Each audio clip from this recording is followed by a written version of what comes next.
जय श्री कृष्ण। कहा जाता है कि अष्टावक्र द्वारा रचित महागीता का एक एक श्लोक हजारों मणिकों की तुलना में अमूल्य है, क्योंकि अष्टावक्र गीता के एक एक श्लोक में गागर में सागर भरा हुआ है। राजा जनक कहते हैं, आश्चर्य, मैं निष्कलंक शांत प्रकृति से परे ज्ञान स्वरूप हूँ। इतने समय तक मैं मोह से संतप्त किया गया।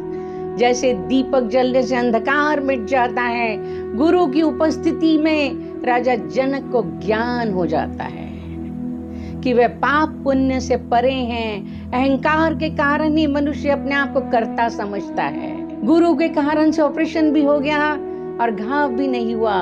शेर का बच्चा यदि भेड़ों के बीच में रहता है तो अपने आप को भेड़ समझने लग जाता है, लेकिन जब सिंह की आवाज समझता है, पानी के अंदर अपनी शक्ल देखता है, खून का स्वाद पड़ जाता है, तब उसके अंदर का सिंह जाग उठता है। जिस प्रकार मैं शरीर को प्रकाशित करता हूँ, उसी प्रकार इस विश्व को भी। अतः मैं ये समस्त विश्व ही हूँ अथवा कुछ भी नहीं हूँ। राजा जनक आत्मज्ञान को बताते हुए कहते हैं कि मैं शरीर नहीं आत्मा हूँ, इसलिए पूरा संसार मेरा ही स्वरूप है, या मेरा कुछ भी नहीं है। अब शरीर सहित इस विश्व को त्याग कर किसी कौशल द्वारा ही मेरे द्वारा परमात्मा का दर्शन किया जाता है। राजा जनक कहते हैं, गुरु की कुशलता से ही मैं परमात्मा को देख पा रहा हूँ। आसक्ति के कारण से ही मैं शरीर को अपना समझता था। ईशावास्यव उपनिषद कहता है, जो कुछ सृष्टि में है वे सब ईश्वर का है, इसलिए तुम उसका त्याग पूर्वक भोग करो। भोग से रोका नहीं गया है, भोग करना है, लेकिन त्याग कर, अपना समझ कर नहीं करना है। कोई हिमालय पर भागता है, योग करता है, तब करना नहीं पड़ता। इसमें घटना अपने आप घटित हो गई और जीवन में बदलाव आ गया।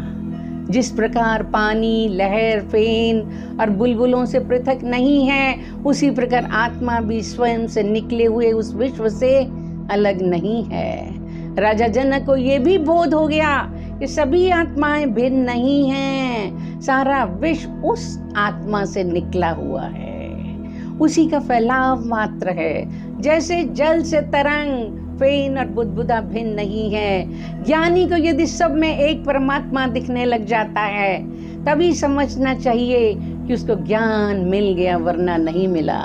वैज्ञानिक भी मानते हैं कि सारा अस्तित्व एक ही ऊर्जा से बना है। जिस प्रकार विचार करने पर वस्त्र धागा मात्र ही ज्ञात होता है, उसी प्रकार ये समस्त विश्व आत्मा मात्र है। एक और उदाहरण देकर स्पष्ट करते हैं कि वस्त्र दिखाई देता है, लेकिन मूल में वह तंतु ही है। इसी तरह आत्मा रूपी तंतु से ही विश्व बना है। वैज्ञानिक इसी मूल तत्व को विद्युत कहते हैं। जिस प्रकार गन्ने के रस से बनी शक्कर उससे ही व्याप्त होती है, उसी प्रकार ये विश्व मुझसे ही है और निरंतर मुझ में ही व्याप्त है। राजा जनक एक और उदाहरण देके कहते हैं कि गन्ने के रस से ही चीनी बनती है। चीनी में जो मिठास है वह गन्ने की रस की मिठास है। जो लोग चीनी, शक्कर, मिश्री को अलग अलग समझते हैं, वो ज्ञानी नहीं हैं। जैसे मिठास रस में है, उसी तरह संसार में आत्मा व्याप्त है। आत्मा ही संसार है। आत्मा अज्ञानवश ही विश्व के रूप में दिखाई देती है। आत्म ज्ञान होने पर यह विश्व दिखाई नहीं देता। रस्सी अज्ञानवश सर्प दिखाई देती है। रस्सी का ज्ञान हो जाने पर सर्प दिखाई नहीं देता। इस सूत्र में राजा जनक कहते हैं, जैसे अज्ञान से रस्सी को हम सांप समझ लेते हैं, लेकिन जब हमें ज्ञान हो जाता है तो वह सांप नहीं है। संसार में रहकर अनुभव प्राप्त हो गया, अब कुछ भी शेष नहीं है। छोड़ना नहीं पड़ेगा, कर्ता भाव छोड़ना है कि मैं करने वाला हूँ। प्रकाश मेरा स्वरूप है, इसके अतिरिक्त मैं कुछ और नहीं हूँ। वह प्रकाश जैसे इस विश्व को प्रकाशित करता है, वैसे ही इस मैं भाव को भी। जनक कहते हैं प्रकाश मेरा निज स्वरूप है, वह निराकार ब्रह्मा स्वरूप प्रकाश मात्र है। ये सारा संसार आत्मा के प्रकाश से ही प्रकाशित हो रहा है। जीसस क्राइस्ट कहते हैं गॉड इज लाइट। वैज्ञानिकों ने जो आज खोज की है हमारे अध्यात्म में बहुत पहले से जान लिया गया था। आश्चर्य ये कल्पित विश्व अज्ञान से मुझ में दिखाई देता है, जैसे सीप में चांदी, रस्सी में सर्प, सूर्य किरणों में पानी। राजा जनक समझ गए कि मेरा वास्तविक स्वरूप आत्मा है, भौतिक पदार्थ नहीं। ये संसार सीपी की तरह महत्वहीन है, लेकिन चांदी की तरह मूल्यवान दिखाई देता है। रस्सी के समान निर्जीव है, लेकिन सांप जैसा दिखाई देता है। सूर्य की किरणों के कारण जल जैसा दिखाई देता है। इस मृग मरीचिका में पानी की भ्रांति होती है। मुझसे उत्पन्न हुआ विश्व मुझ में ही विलीन हो जाता है, जैसे घड़ा मिट्टी में, कड़ा सोने में, लहर जल में विलीन हो जाता है। राजा जनक अनुभव करते हैं कि मूल तत्व सृष्टि के आरंभ में निराकार अव्यक्त था। संकल्प से चेतना में तरंग उठी, उसी से ये सृष्टि बनी। वेद वाक्य हैं कि ब्रह्मा की सत्ता से पैदा होकर जीते हैं, उसी में लय हो जाते हैं। घड़ा टूटकर मिट्टी बन जाता है, लहर जल में मिल जाती है, आभूषण पिघलकर सोना बन जाता है। आश्चर्य है, मुझको नमस्कार है। समस्त विश्व के नष्ट हो जाने पर भी जिसका विनाश नहीं होता, जो तृण से ब्रह्मा तक सबका विनाश होने पर भी विद्यमान है। मैं आश्चर्य करता हूँ कि जब सारे संसार का नाश होता है, मेरा नाश नहीं होता। जब पूरी सत्ता का आधार मैं हूँ, तो मैं और किसको नमस्कार करूँ। आश्चर्य है, मुझको नमस्कार है। मैं एक शरीर वाला होते हुए भी जो ना कहीं जाता है ना कहीं आता है और समस्त विश्व को व्याप्त करके स्थित है। राजा जनक को ब्रह्मा की पूर्ण अनुभूति हो गई है। वह आश्चर्यमय होकर स्वयं को नमस्कार करते हुए कहते हैं, चाहे मैं देहधारी हूँ, फिर भी मुझे अद्वैत का ज्ञान हो गया है। अद्वैत माने हम एक हैं। जैसे कुओं में भिन्न भिन्न जल दिखाई देता है, लेकिन स्रोत एक है, महासागर। आत्मा ना कहीं जाती है ना आती है, संसार में व्याप्त होकर स्थित है। आश्चर्य है, मुझको नमस्कार है। जो कुशल है, जिसके समान कोई और नहीं है, जिसने इस शरीर को बिना स्पर्श करते हुए इस विश्व को अनादिकाल से धारण किया हुआ है। आत्म तत्व की बड़ी निपुणता है, ये असंग होते हुए भी बिना किसी शरीर के स्पर्श किए इस विश्व को सदा सदा धारण किए रहता है। आत्मा का ये गुण है कि कर्ता नहीं होते हुए भी उसके गुणों से स्वाभाविक क्रिया होती है। जैसे सूर्य प्रकाश देता है, चुंबक लोहे को आकर्षित करती है। आश्चर्य है, मुझको नमस्कार है। जिसका ये कुछ भी नहीं है, अथवा जो भी वाणी और मन में समझ में आता है, वह सब जिसका है। जनक कहते हैं मैं आत्म स्वरूप हूँ, इसलिए मेरा कुछ भी नहीं है। साथ में कहते हैं कि सब कुछ मेरा है।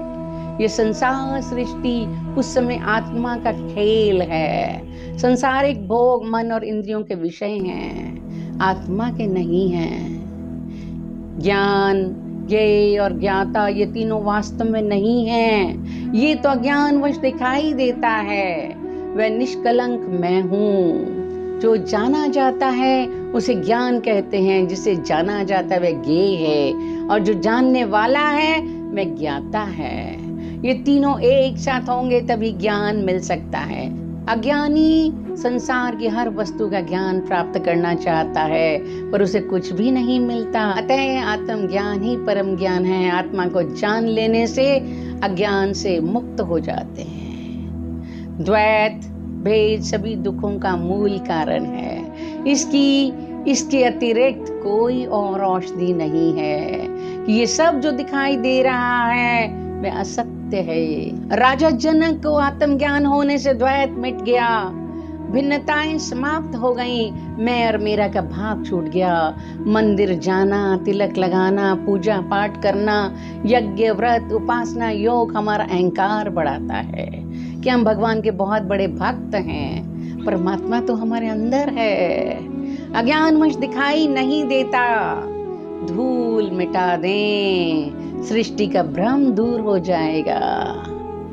मैं केवल ज्ञान स्वरूप हूँ। अज्ञान से ही मेरे द्वारा स्वयं में अन्य गुण कल्पित किए गए हैं। ऐसा विचार करके मैं सनातन और कारण रहित रूप से स्थित हूँ। सृष्टि के विभिन्न पदार्थों में भिन्नता नहीं है, लेकिन अलग अलग उपाधि और नाम दिए गए हैं। हाथ, पांव, कान, नाक, अलग अलग नाम देने से पूर्ण मनुष्य का बोध नहीं होता, लेकिन पूर्ण मनुष्य के बोध से सभी अंगों का बोध अपने आप हो जाता है। जनक कहते हैं कि इस प्रकार नित्य विचार करता हुआ मैं निर्विकल्प में स्थित हूँ। मैं एक हूँ, सृष्टि मुझसे भिन्न नहीं है।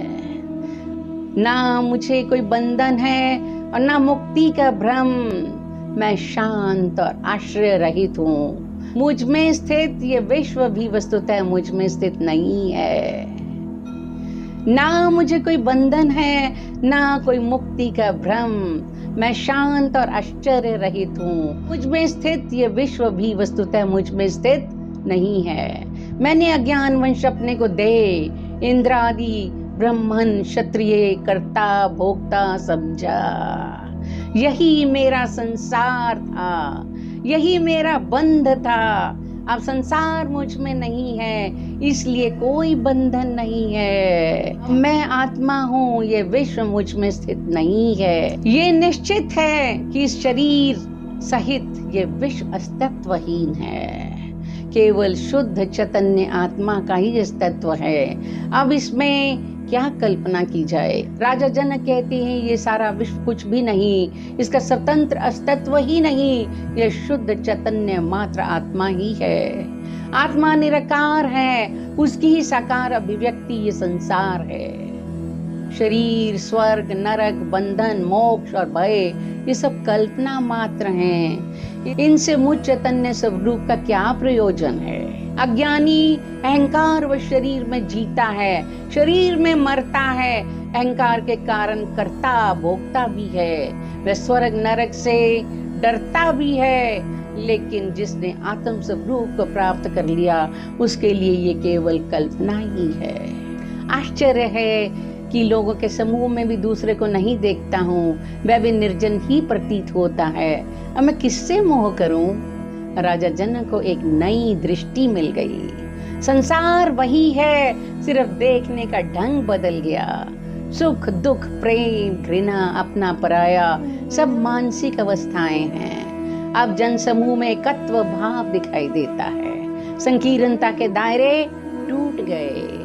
ना मैं शरीर हूँ, ना ये शरीर मेरा है। ना मैं जीव हूँ, मैं चैतन्य हूँ। मेरे अंदर जीने की इच्छा ही मेरा बंधन है। पंचभूत, 10 इंद्रियों और मन, इन 16 तत्वों से विकसित तथा सत्व रज तम 3 गुणों से युक्त ये लिंग शरीर है।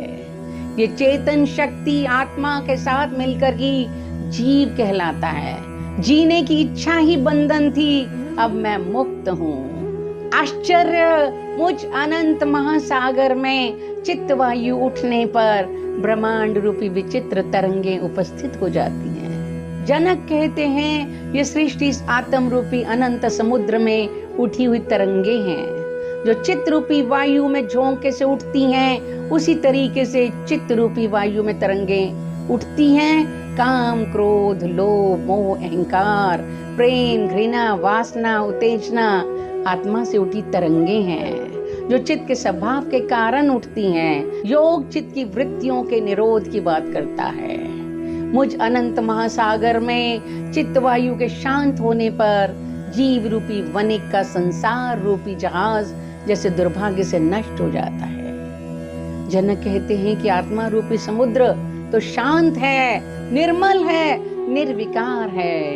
यदि चित्त रूपी वायु ना हो तो लहरें नहीं उठेंगी। लहर को समुद्र से भिन्न मानने की जो भ्रांति है, अज्ञान है। मैं मिटते ही समुद्र हो गई। जैसे एक व्यापारी तभी प्रसन्न रहता है जब समुद्र में तूफान ना आए। आश्चर्य, मुझ अनंत महासागर में जीव रूपी लहरें उत्पन्न होती हैं, मिलती हैं, खेलती हैं और स्वभाव से मुझ में प्रवेश कर जाती हैं। जनक कहते हैं, मैं अपने वास्तविक स्वरूप आत्मा को उपलब्ध हो गया हूँ। मैं अब सीमित जीव नहीं, इस सागर की तरंग मात्र नहीं हूँ, बल्कि विशाल महासागर हूँ। पहले मैं अज्ञान से अपने को तरंग मानता था, अब अहंकार मिट गया, भिन्नताएं समाप्त हो गई, एकत्व का बोध हो गया, बूंद से सागर बन गया, अंत से अनंत हो गया, सीमित से असीमित हो गया, बाधाएं हट गईं, द्वंद्व मिट गया। मैंने अपने स्वरूप को पहचान लिया। तरंगें उठती भी हैं, संघर्ष करती हैं, खेलती हैं। अब मैंने अपने आप को इनसे भिन्न देख लिया। अब मैं साक्षी मात्र, दृष्टा मात्र हो जाने से बिल्कुल शांत हो गया हूँ। अब ऐसे है जैसे मैं सागर के किनारे बैठकर साक्षी भाव से तरंगों को देख रहा हूँ। यही है आत्म सृष्टि। जय श्री कृष्णा।